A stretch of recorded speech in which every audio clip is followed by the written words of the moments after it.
Good evening, my friend. Tonight we begin with a topic that is both scandalous and deeply scientific.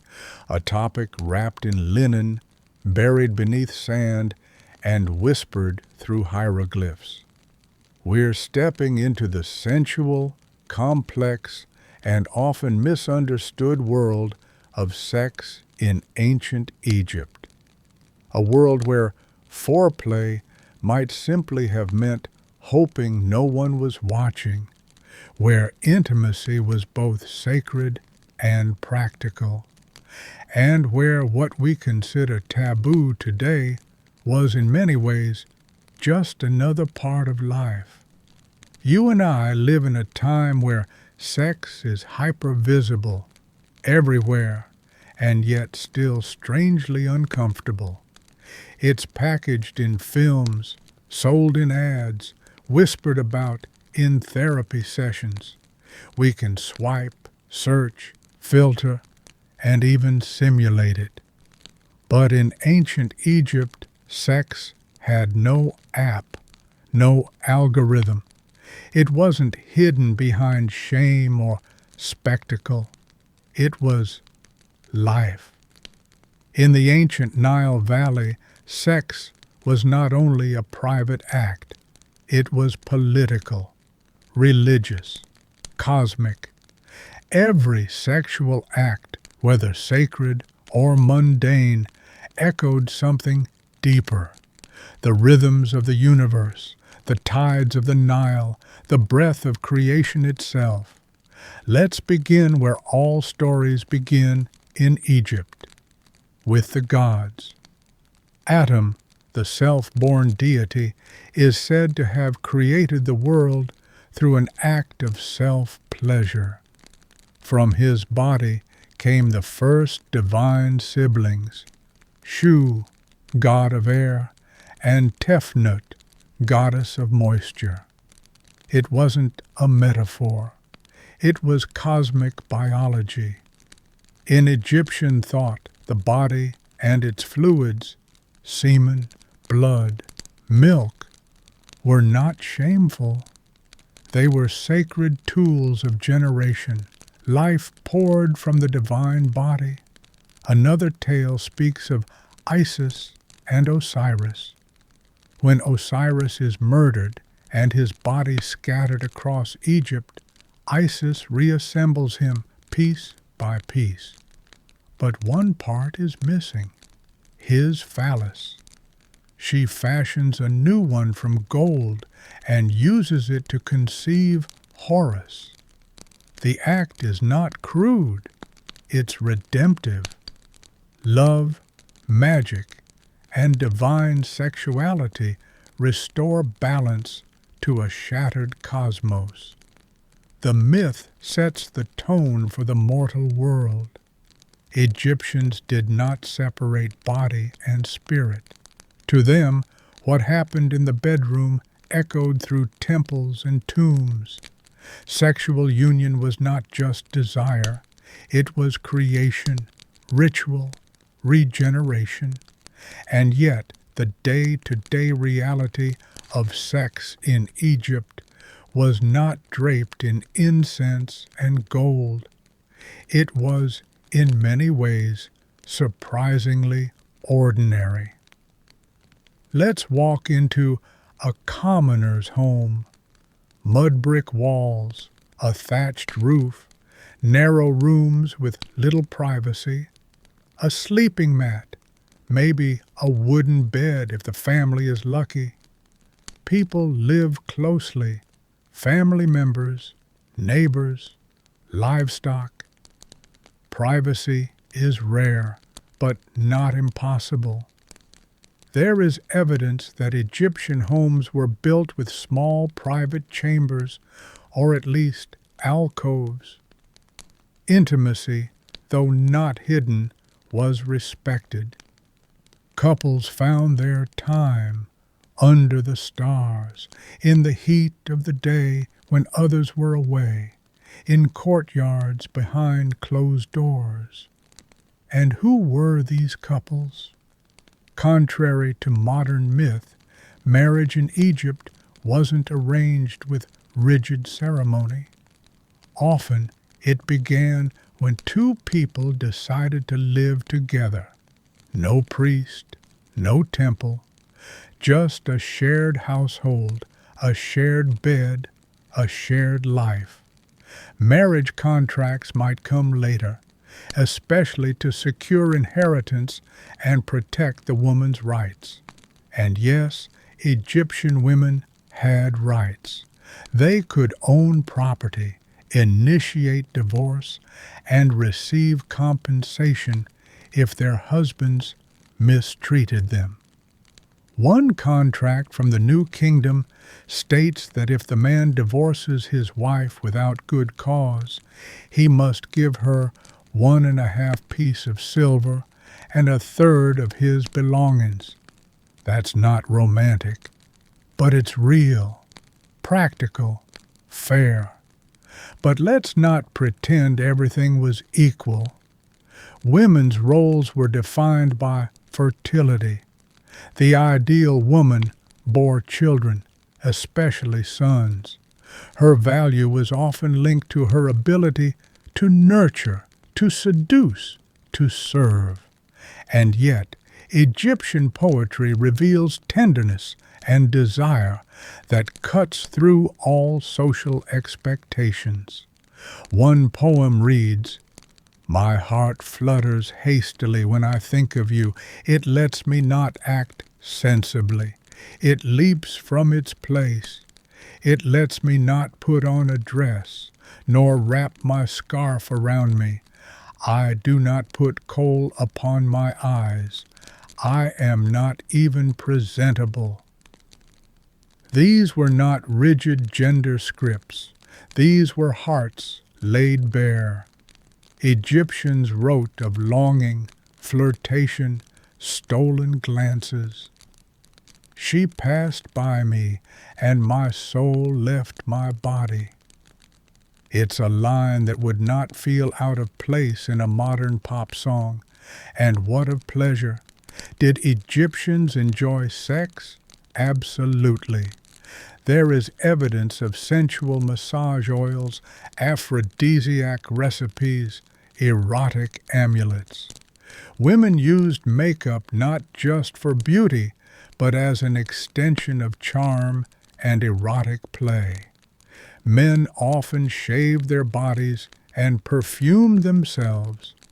Cleanliness was not just hygienic, it was erotic. And while some cultures glorified virginity, ancient Egypt did not. There is no word in ancient Egyptian for virgin in the moral or spiritual sense. Virginity wasn't idolized. It wasn't a prize. What mattered was harmony, ma'at, balance between people, bodies, families, and the world. This concept permeated everything. Sex wasn't forbidden, but excess, disruption, harm, those were out of balance. Adultery, for instance, wasn't illegal, but it was dangerous, for women especially. A married woman caught with another man could be divorced, disgraced, even punished physically. A man's indiscretions, meanwhile, were more tolerated unless they brought shame or disruption to the household.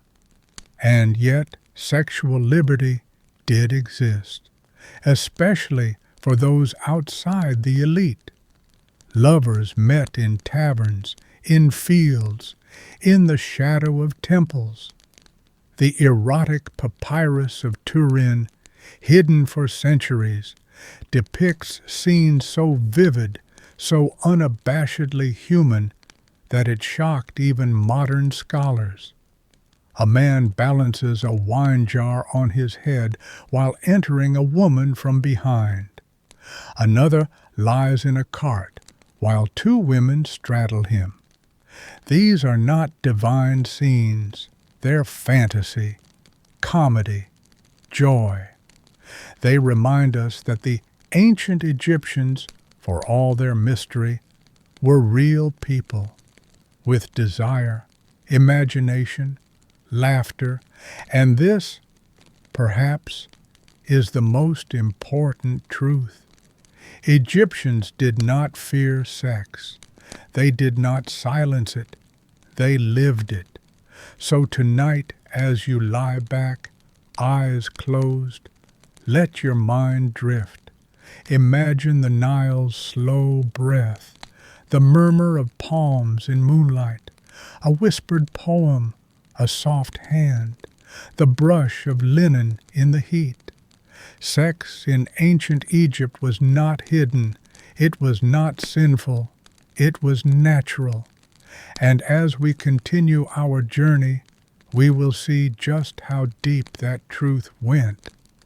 And so we drift further down the Nile, deeper into the folds of a civilization where intimacy was not hidden behind curtains of shame, but woven into every story, every wall, every breath. Sex was not separate from religion, it was within it. The gods themselves were sexual beings. Their bodies were not perfect marble ideals. They were fluid, symbolic, mysterious. Take the god Hapi, the personification of the Nile's annual flood. He was male in name, but his body was androgynous, wide hips, pendulous breasts, soft curves. Why? Because he was the nourisher of the land, the life-giver. Gender wasn't binary here. It was functional, creative. Even the great sun god Ra, in some texts, is born from the union of male and female principles within himself. A reminder that life begins in balance, not division.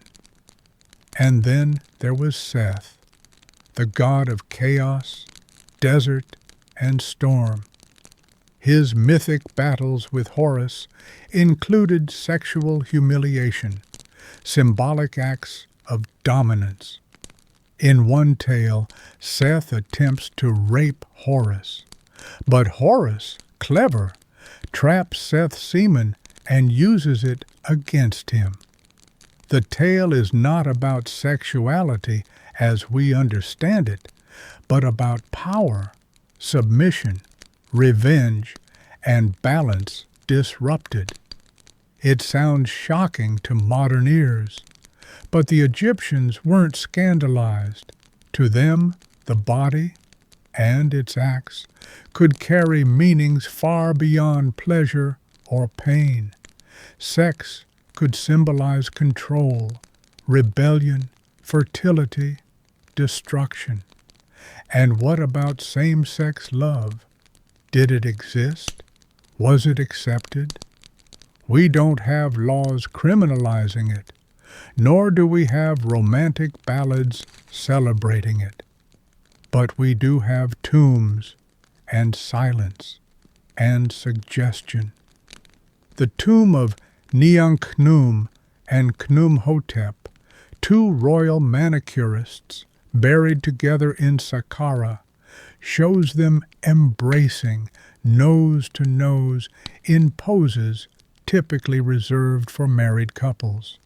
Their names are joined like a husband and wife, and their final resting place, side by side for eternity, raises one quiet but persistent question. Were they lovers? Some scholars say yes. Others argue they were brothers. The truth is unknowable, and yet the tomb exists. It wasn't hidden. It wasn't desecrated. It was honored. That says something. Egyptian society may not have celebrated queerness explicitly, but it didn't seem to persecute it either, as long as balance was maintained, as long as the cosmic order wasn't disrupted. Love, in any form, could find a place. Now picture a feast, a courtyard garden. Musicians play soft melodies. Guests recline on mats, sip wine, chew lotus petals. And somewhere in that glowing moment, a young woman slips a folded piece of linen to a man. Or perhaps another woman. It's a love poem. Come to me quickly. My desire is urgent. The wind is cool in the north, but your breath is warmer. Let us lie beneath the sycamore and forget the sun. Poetry in ancient Egypt was raw, playful, sensual. Lovers spoke in metaphors, figs, honey, fish, lotus, symbols of delight and pleasure. And pleasure was not a man's domain alone. Egyptian women were portrayed as sexual beings, not only mothers or wives. They flirted, seduced, enjoyed their bodies. Their depictions in art show them with elaborate wigs, intricate jewelry, kohl-lined eyes, not just for beauty, but for ritualized charm. Cosmetics had magical properties. Perfumes were spells. A particular blend might draw love. Another might soothe desire. Some women carried amulets to heighten arousal or ward off unwanted attention. One common amulet, the tea-jet, the knot of Isis. Resembling a stylized uterus, it offered protection to women, especially in matters of sexuality and childbirth. Sexual magic was not superstition, it was medicine, it was defense, it was intention given form. And then there were the erotic spells, found in papyri and etched into small charms, spells to make a lover return, to inflame desire, to punish infidelity. One spell instructs the user to write their lover's name on a fish and cook it with certain herbs, whispering the words of longing until the lover cannot resist returning. It sounds like folklore, but is it so different from what we still do today? We light candles, spray perfume, wear red, swipe right, text late. We believe in chemistry, timing, fate. We may not call it magic, but the longing is the same. And what of infidelity? Did it wound as it does now?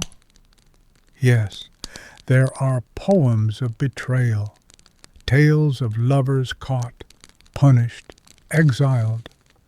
Adultery could ruin reputations, especially for women. A wife caught cheating might be divorced, shamed, or worse. For men, the consequences were lighter, unless they trespassed on the wife of a powerful man. Then it became political. But even in betrayal, there was nuance. One tale tells of a woman accused of adultery.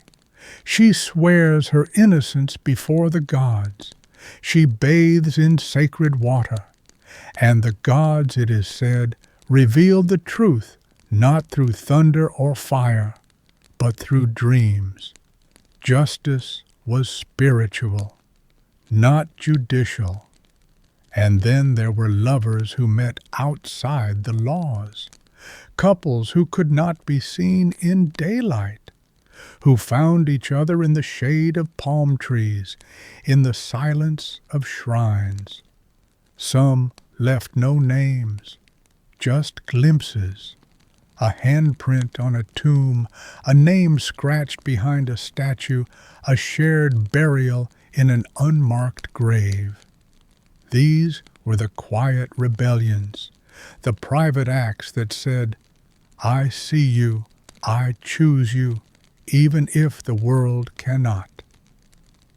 As we lie here tonight in our modern comforts, locked doors, electric light, digital privacy, it's easy to think that we are freer. But are we? Or have we just built new kinds of prisons, mental ones, emotional ones, around something that was once as natural as the flood of the Nile? The ancient Egyptians did not fear the body. They did not hide from desire. They lived within it. And tomorrow we will follow them further, into bedrooms, into clinics, into the strange and sacred dance between sex and science. Sex, for the ancient Egyptians, was not only a matter of desire or emotion. It was also deeply medical, a matter of life and death, of lineage and legacy, of fertility and survival. They knew the stakes. To bear children meant continuation, not just of a family, but of one's soul, one's memory, one's presence in the afterlife. And so they watch the body with an attention that feels both ancient and startlingly modern. The Egyptians knew that women had cycles. They called them the purifications. They understood that fertility came and went with the moon, with time, with mysterious rhythms. They observed symptoms, tracked changes, recorded outcomes. And from these observations, they built something remarkable, a body of sexual medicine. Papyrus scrolls from 1800 BCE contain hundreds of medical recipes. Many are about sex. Some to enhance pleasure, others to prevent conception, some to treat impotence, others to invite fertility. One ancient contraceptive formula involved mixing crocodile dung with honey and placing it inside the vagina. Yes, crocodile dung. It sounds absurd to us, but it was thick, alkaline, and thought to create a physical and spiritual barrier.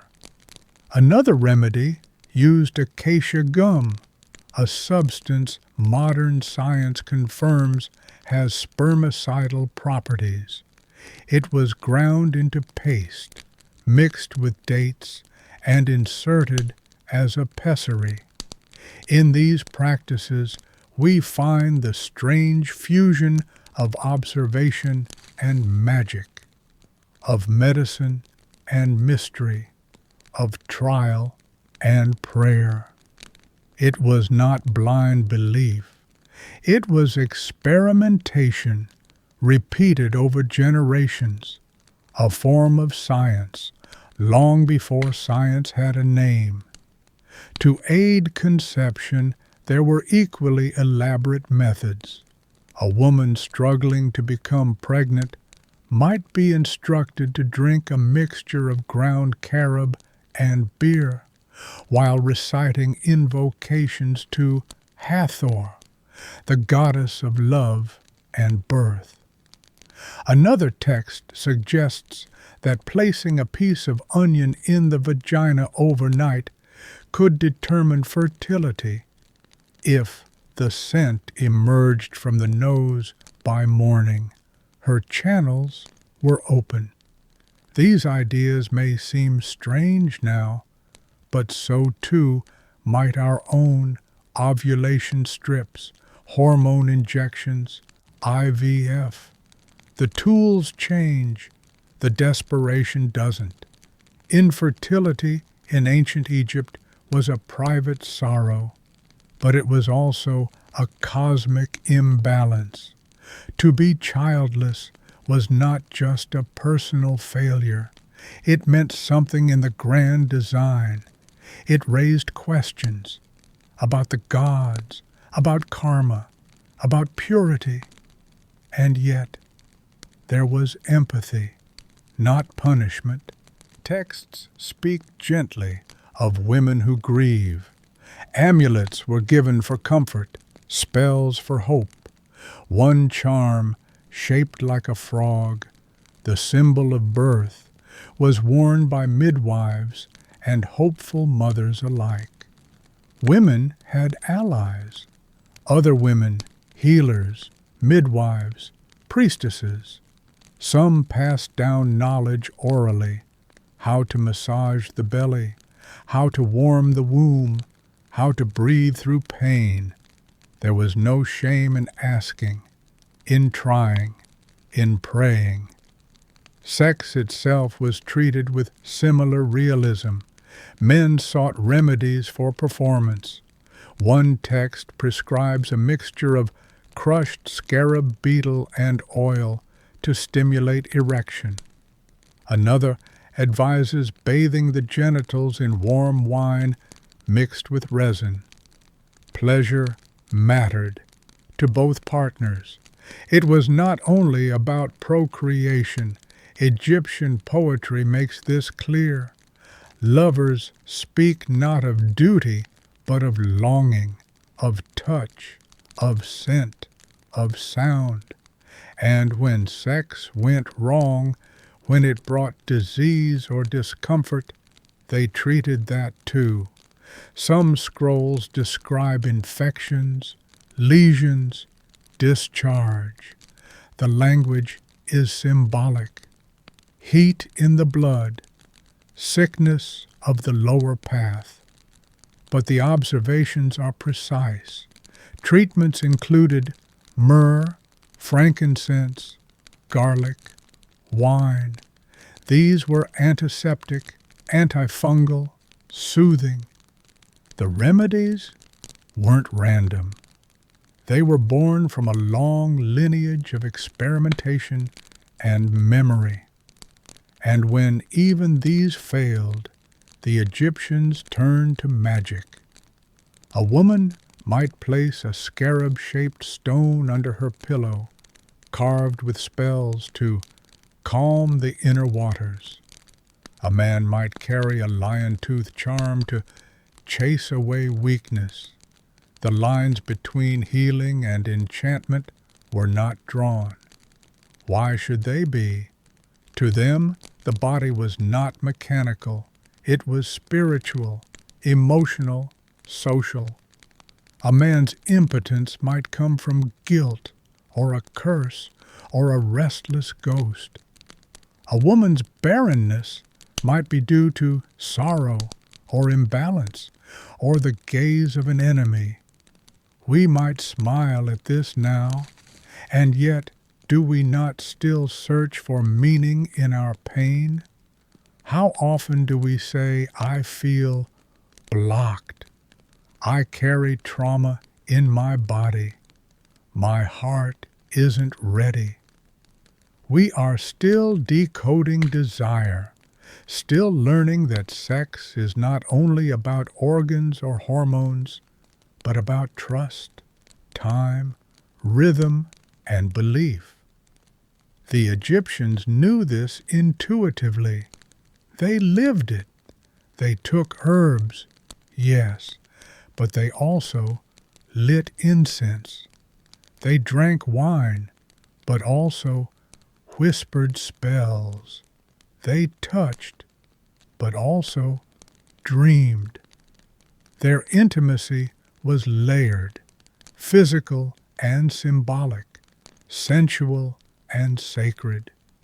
And as you rest now, beneath your sheets, remember this. Your body is not only flesh, it is memory, it is ritual, it is history. In every desire there is a 1,000-year-old echo, a palm brushing linen, a whisper in a temple, a prayer in the dark. And in the next chapter, we will follow that echo into the rules, the taboos, the limits of love in the ancient Egyptian mind. Sex may have been sacred in ancient Egypt, but it was not without rules. Like the Nile, it had boundaries, banks, a flow that needed to be guided, not to suppress it, but to keep life in harmony. And so came the laws, the expectations, the silent codes etched not just in papyri, but in glances, in gossip, in memory. Marriage was one of those channels, a fluid agreement, not religious, but deeply personal. There were no temples for vows, no priests reciting blessings, just two people, and sometimes a contract, a home, bread, mutual respect. That was enough. And yet, even in this simplicity, there were layers. A man could take a wife freely, or several, if he could afford them. But love, that was another matter. Many couples married for practicality, for children, for labor. Others found something more, a softness in the ordinary, a partnership that grew with seasons. Women were not possessions, not in the way they would be in later cultures.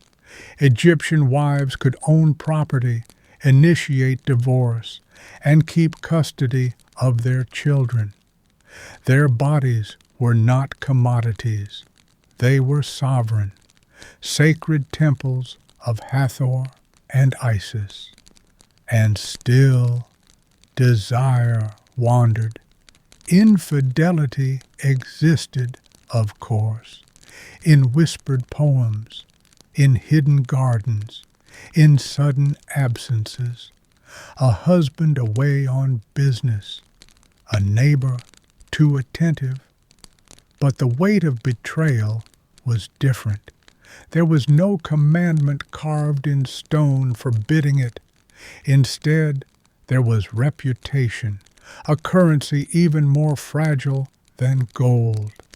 For a woman, especially, her name was her shield.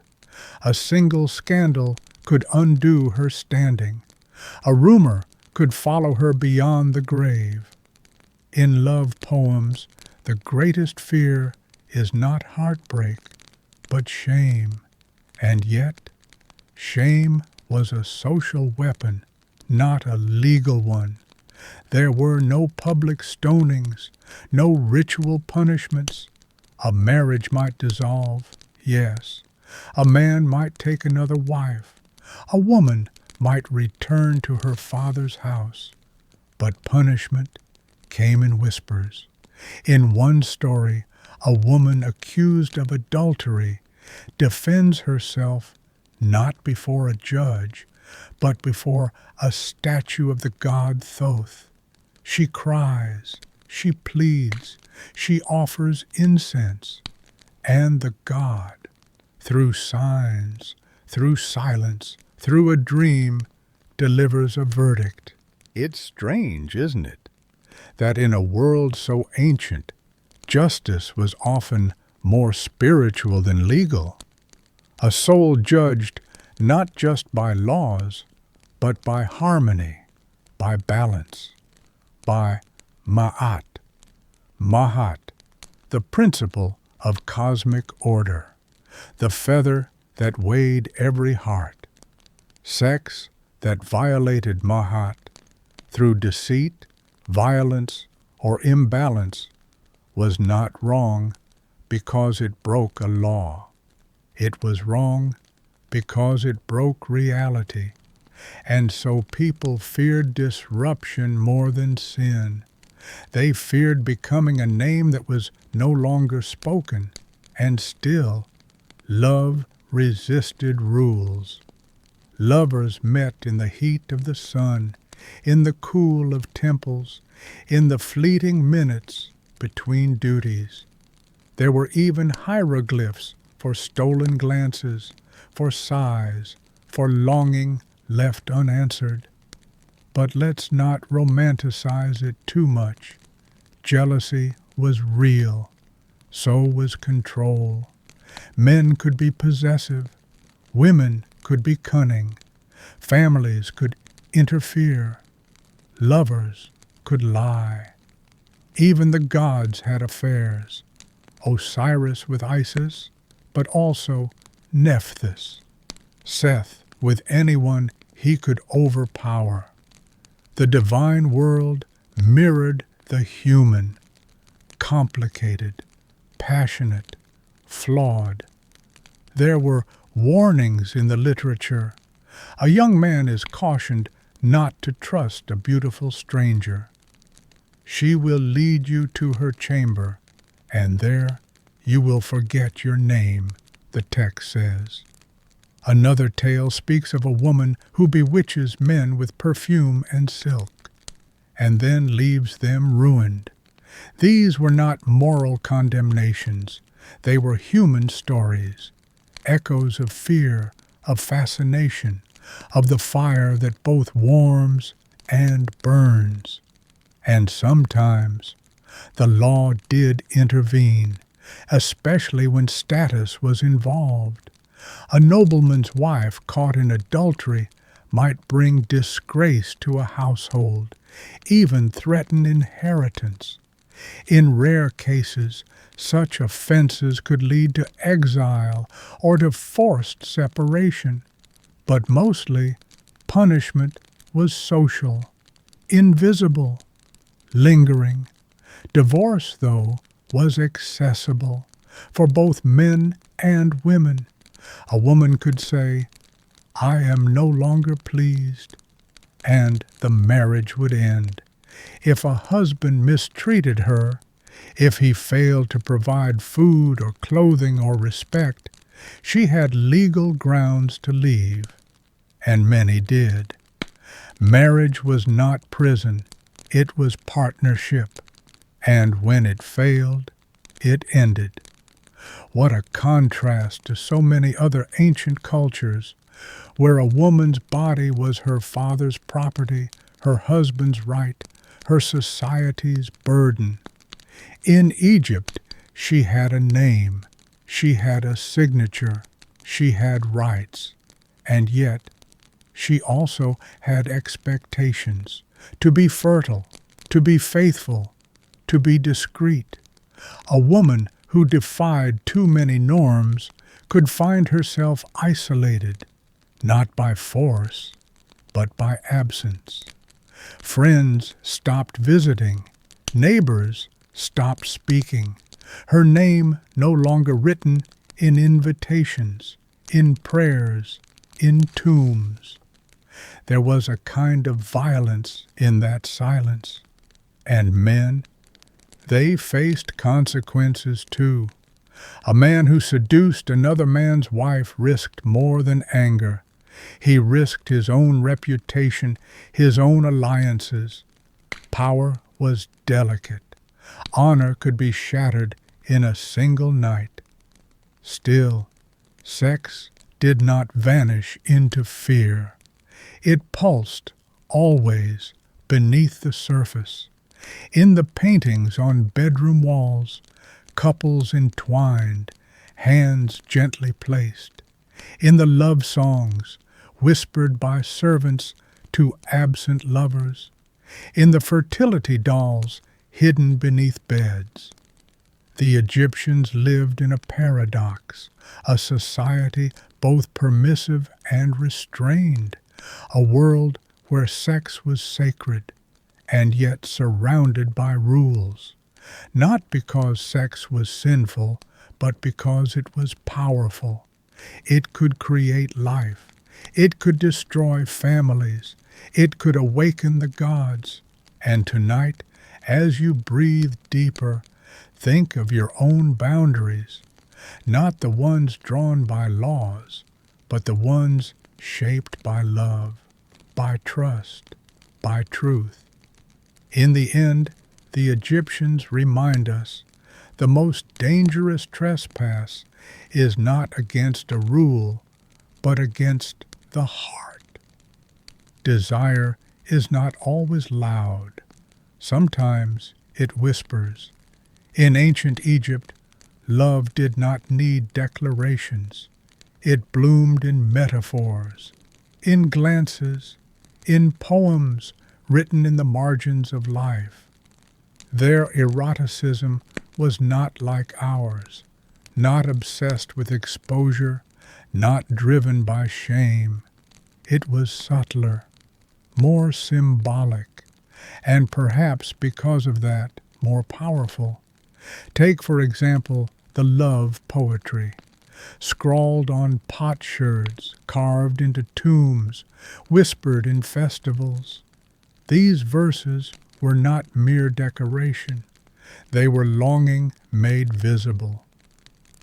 "I will stand at the edge of your house," one lover says, "like a servant waiting for bread." "I want to be the ointment on your skin," says another. "Let me rest where your necklace lies." It's not the body they chase, it's the nearness, the attention, the shared air. And always, nature surrounds their words. Breasts are likened to mandrakes, eyes to pools, lips to pomegranate seeds. The beloved is not described in parts, but in sensation. You are cool water in a dry place. You are the breeze on my skin. Even now, across millennia, you can feel the warmth in those words. These were not sacred hymns. They were lived feelings. Some of these poems were performed aloud, at gatherings, at feasts, during the season of flood, when the Nile swelled, and so did desire. And women were not silent in these songs. They spoke, boldly, with agency, with hunger. "I will go to him uninvited," one says. "I will not wait." Another teases, "He passes by my window. I pretend not to see, but my heart leaps like a fish." This wasn't scandalous. It was natural. Women were not locked away. They could flirt, seduce, choose.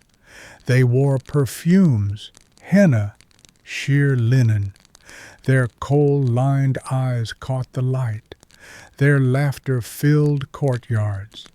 Eroticism was visual, yes, but also olfactory, gustatory, atmospheric. A woman might wear a garland of lotus flowers, each petal pressed with scented oil. She might serve wine mixed with mandrake, a known aphrodisiac. She might prepare honeyed cakes shaped like fruit, ripe, glistening, suggestive. Even vegetables were not neutral. The humble lettuce, tall, firm, upright, was associated with male virility. It was sacred to men, the god of potency. Offerings of lettuce were placed at his altar, along with other symbols of desire. And then there's the Turin erotic papyrus, a strange, rare artifact, unlike anything else in Egyptian art. Hidden for centuries, this scroll depicts a series of erotic scenes. Men and women in outrageous positions, exaggerated bodies, comic faces. Some scholars say it's parody. Others say it's instruction, or fantasy, or simply joy. There's no clear answer. But what it tells us is this. The Egyptians could laugh at sex. They could exaggerate it, play with it. They weren't always serious. They were human, and in that humanity they found space for indulgence. Music played a role too. Harpists, flutists, singers, all were part of sensual life. In temples, yes, but also in homes.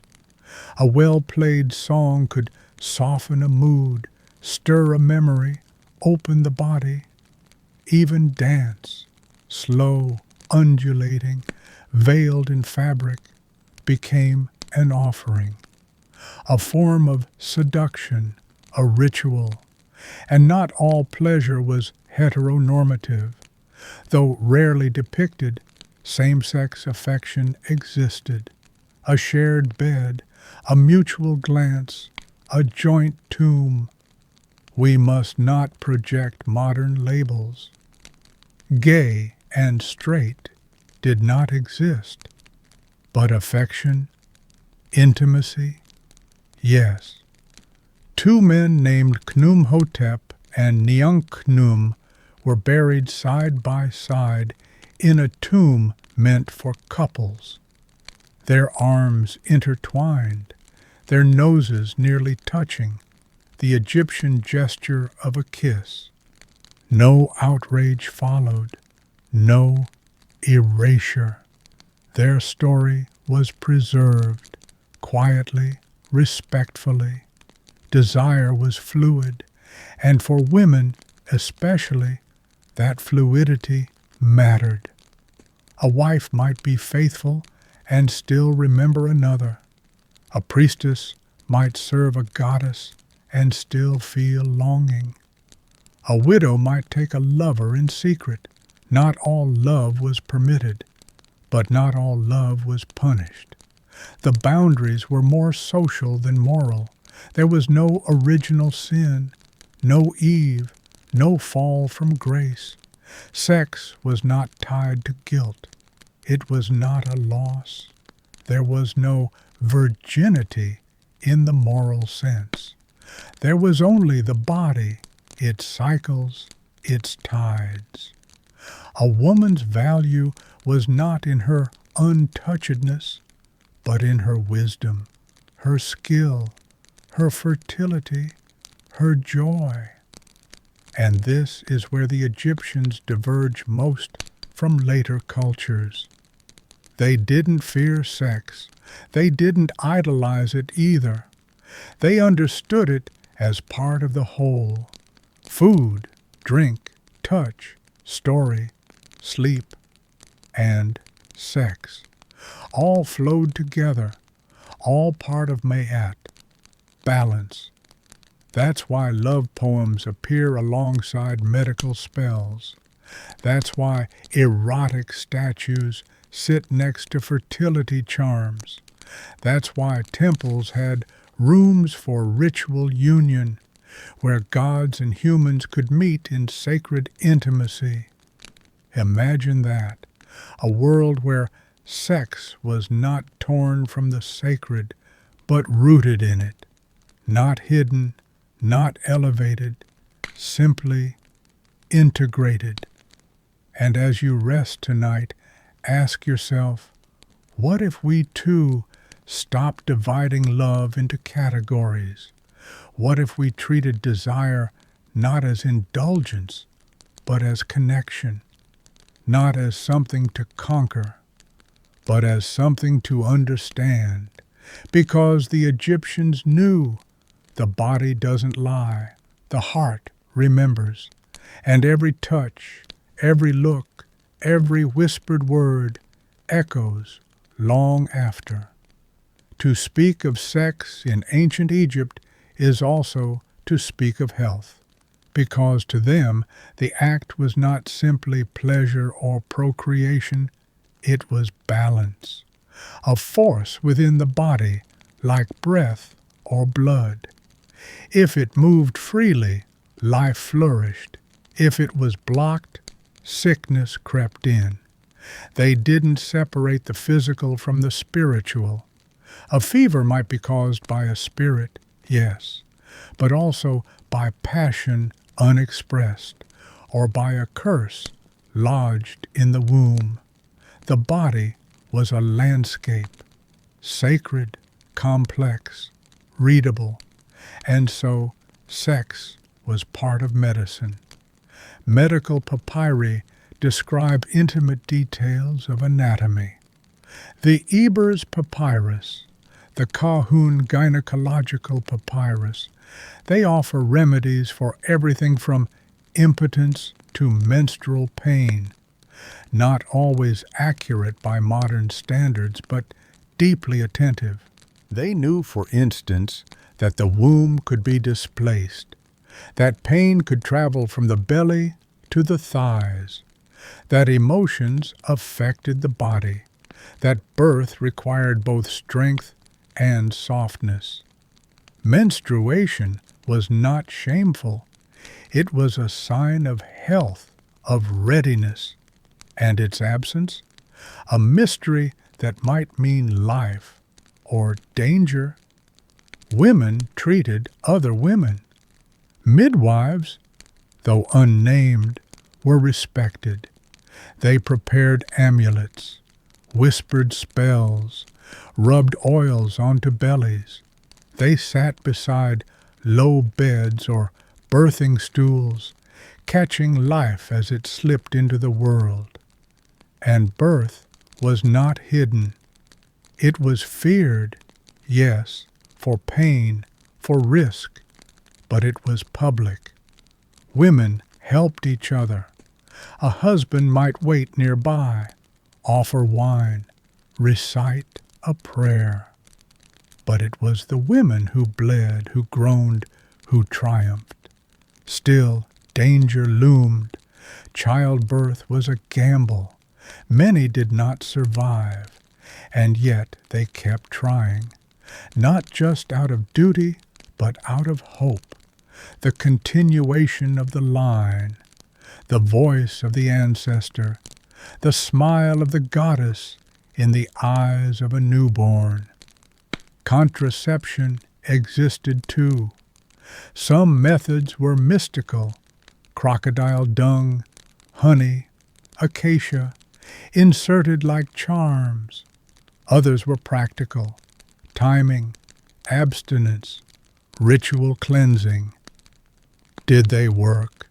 Sometimes, maybe. But it wasn't about certainty. It was about intention, control.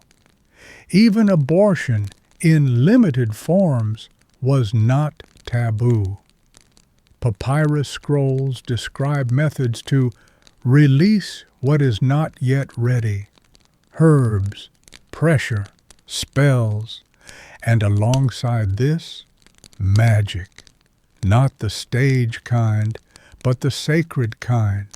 To protect fertility, women wore amulets shaped like frogs or ankhs or small gods with erect phalluses. They painted symbols onto walls. They slept under stars, whispering prayers. A woman desperate for a child might visit a temple of Hathor, leave an offering, lie on sacred ground, ask for a dream. Sometimes the dream brought answers, sometimes peace. And men, they too had anxieties: impotence, premature ejaculation, weakness. These were not just medical concerns, they were spiritual ones. A man who could not perform might fear he had offended a god, or that an enemy had cursed him. Remedies included foods, spells, rituals, even symbolic rebirths. They believed semen held power, that it was more than fluid. It was the essence of creation. And so the loss of it, through illness, through age, felt like a fading of the sun. But again, balance was key. Too much sex could deplete. Too little could stagnate. Mahat always. the middle path. Cleanliness mattered. Egyptians bathed daily. They shaved their bodies. They perfumed themselves. They wore fresh linen, not just for vanity, but for health, for dignity. Even during menstruation or illness, care was taken. Water, oil, salt, prayer, because the body was a temple, and sex within it was an offering. Not every encounter was gentle. There were abuses, there was coercion, there were silences, as in every human story. But the ideal was harmony, touch that healed, breath that calmed, union that nourished.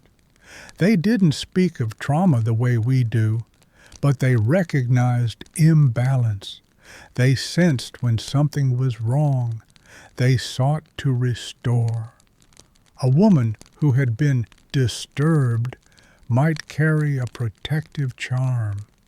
She might recite words to Sekhmet, fierce goddess of protection. She might burn resin at her door to keep harm from returning. And still, the joy of sex was never forgotten. Pleasure was not forbidden. It was sought, celebrated.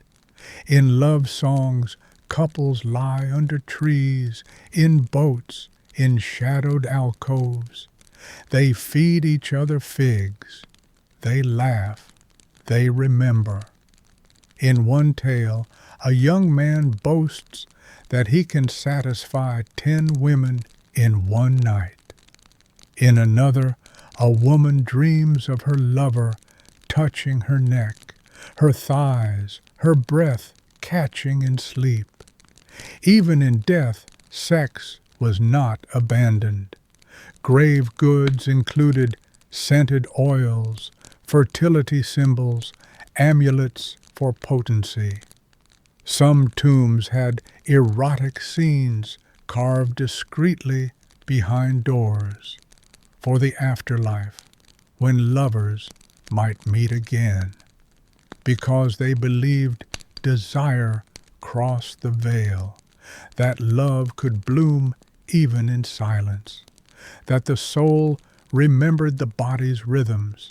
And tonight, as your own body lies quiet, think of theirs, not perfect, not eternal, but deeply known. They mapped it with ink, with touch, with care. They honored the mysteries we now dissect, because they understood the body is not a prison, it is a path, and sex, not a sin, not a duty, but a way of walking that path together.